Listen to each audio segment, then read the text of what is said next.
Hi friends, and welcome back to my YouTube channel. In today's video, I'm going to be talking about my 12 streams of income. And I'm going to be breaking it down as to what it is, possibly ballparking how much I make from it, if I can, and talking about lessons that I've learned. And this video is completely inspired by Rachel Howe, whose video I've watched at least like 3 times now at this point, where she goes and breaks down her 8 streams of income. Also, a lot of these income streams are not passive income, but it's like active income. I have to do things for it. I'm trying to build up more passive income streams as well, so we'll be seeing those in the future.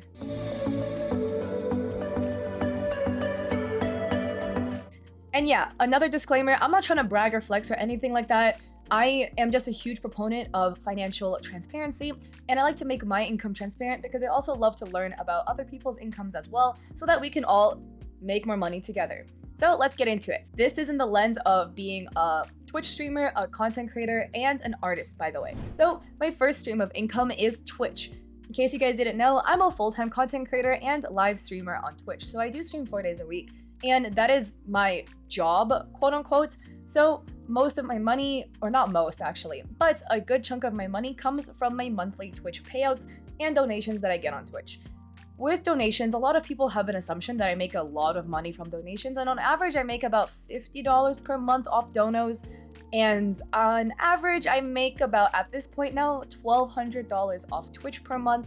This is completely ballparking it because it varies from month to month, but that is the average as of now. So from Twitch, we're probably pulling in about like $1,250 per month, something like that. So that is my first stream of income, and it is my job.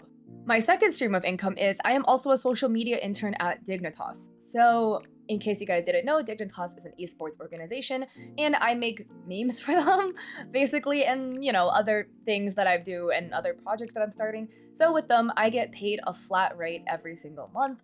And I mean, it's an internship, so it's minimum wage, but I absolutely love working with them, so a lot of fun there. And with the internship, I've learned so much from this internship. Honestly, it's actually crazy. I really learned how to work with a team of people, how working in a company works, and it's completely different than working for yourself or working on your own. It's a really great environment as well, and learning the inner workings of a company and an esports company and how to put a production on. Last week, we put on the largest women's Rocket League event with the largest prize pool ever of $15,000, and it was crazy, and I got to be behind the scenes and help with the production. Absolutely amazing, great experience, 10 out of 10, would definitely do again. So I've learned a lot with this. My third stream of income is bobatholism, which is a boba keychain shop that I own and run, and honestly, I'm thinking of closing this shop soon, just because logistically it's a little bit difficult for me to run because I keep traveling between San Francisco and LA. So all my inventory is here, and it's very difficult for me to manage the shop when I'm traveling this much. So it might not be a stream of income down the line. Again, I've learned so much from this shop. I've learned how to go and outsource work and outsource manufacturing to companies overseas. I get all my products, or most of my products, manufactured in China, just because for me personally, even though I legitimately know how to make this myself, it just is too much work and too much time. So I learned that the best way to get things done is to outsource menial work to other companies and other people that can just do it better than I can. And that way I can go save time to actually do higher level things that I actually excel at. I've also learned the ins and outs of running a business by yourself, the logistics of it, and seen some really great communities and also some dark sides as well. Definitely being on the business side of things, I see how influencers, and again, I myself, I guess, can be a so-called influencer, but I see how influencers will reach out to me and beg and ask for free products in exchange for exposure. And I've had influencers ghost me after I've sent them products and they never delivered on the verbal agreement that we agreed on. And I've seen all of that nasty stuff, but I really think that helped me a lot, and it helped me open my eyes to how the business side of promotions and sponsorships work, so that me now as an influencer, when I reach out to businesses, I know how they feel and I know how to word things better so that I could, make it work for both of us. My fourth stream of income is Patreon. I actually set this up recently, but in case you guys didn't know, I do have a Patreon where I offer creds in my YouTube videos and stream coaching, personal coaching, and a personal one-on-one. I will literally be there available to go and answer your questions in a Discord at all times, reasonably so, and things like that. So for now, even though technically if you look at my Patreon, it says I don't make that much, I actually have my first client, and it's gonna be really cool and really exciting. With them, I'm basically doing the same thing that I've done with my personal stream reviews that you've seen on my YouTube channel now. There's already 2 videos up, and there's gonna be more up either probably before or after this video is up, where I'll get in a call with you for an hour and literally just rip you apart, rip you a new one. I've already done this many times with people for 30 minutes, so this is just an extra 30 minutes. Because you can actually get it for free if you have 35,000 channel points in my Twitch stream. So I've already done these a lot, but everyone says that it's super helpful, and I added a Patreon version as well, so I could also potentially get paid for it. So, you know, we can make more money, and hopefully I can afford an apartment in LA so that I can move down soon. That's what I'm really trying to save up for. My fifth stream of income, and you guys already know this, is my Etsy shop, and I'm super transparent about my Etsy shop here on my YouTube channel and on my other socials. I'm very transparent with how much money I make, how I set it up, etc., etc., and that is my biggest income, at pulling in about $4,000 per month from my Etsy shop. Super grateful for it. I'm so thankful for all the support that I've gotten on my Etsy shop, and I absolutely love running it. It's just sometimes a little bit difficult, again, logistically, because I'm traveling so much, to where if people have download issues, the files are on my computer at home, and a lot of times I'm not at home for like half a month at a time. So logistically, it's a little bit difficult for me to run as of now, but because they're all digital products, once I upload them, I really have no problems beyond just like making sure that everything runs smoothly. With my Etsy shop, I also learned a lot as well. I learned that I really need to do better at seeing the big picture on problems that may arise with specific listings. Like, for example, I made a listing and I forgot to add an offline screen. Like, it just never occurred to me that besides a stream starting BRB and stream ending, I also needed to make an offline screen. That was like my very first overlay I've ever listed. So beyond that, I learned there's so many things that I initially just never realized when it came to making an overlay set. Because for me, I made all the art assets on my stream, but I made it over like a very long period of time. So I'd be like, oh, I need a banner, so let me go make one of those. And then, oh, I need alerts, so let me go make this. But it was over such a long period of time that I didn't realize that when I'm making an actual full package, that I should probably also make a banner and an alert.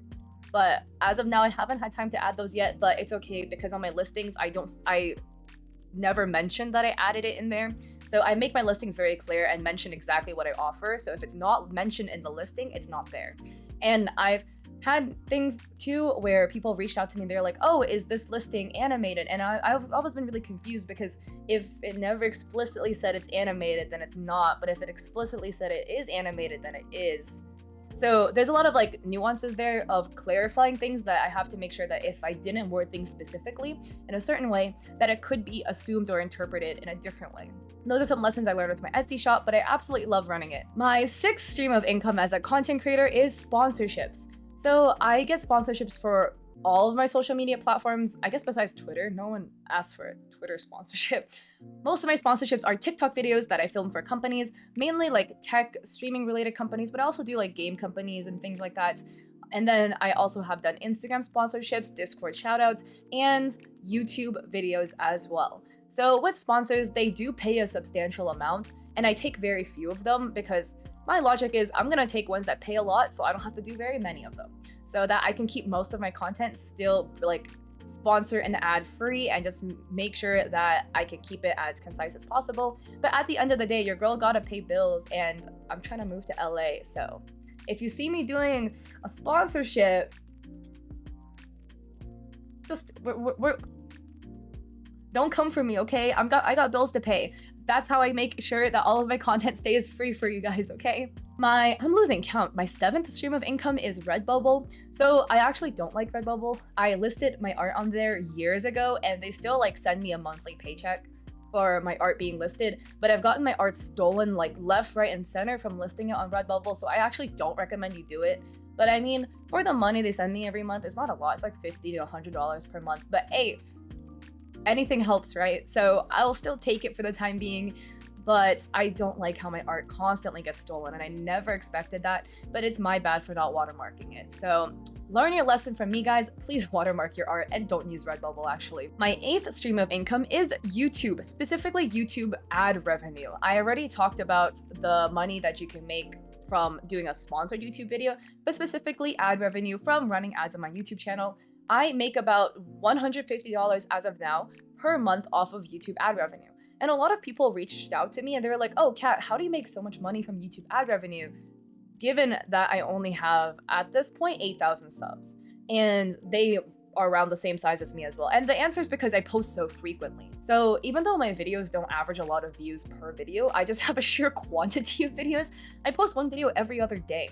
So because of that, I have 15 videos per month. So my watch time is actually really high, or overall watch time, because of the sheer amount of videos I have. My 9th source of income is doing commissions. So again, if you've seen my Etsy shop at all, you know that I make overlays, emotes, sub badges, literally anything you could think of for your stream, I can make it, minus VTubers. But we're trying to learn. So I take commissions as well, so I can make you overlays, whatever you want. They're currently closed just because I'm really busy, but I update on my Twitter whenever they're open if you would like to know, just if my banner changes, you know? But I do take them here and there, and especially when I am kind of strapped for cash, I'll just open up my commissions and do a whole bunch. The amount of money I make on commissions is very dependent on how much work that I do. So it could vary from, like, if I actually do take commissions that month, $50 per month to $1,000 per month, depending on how much I'm working.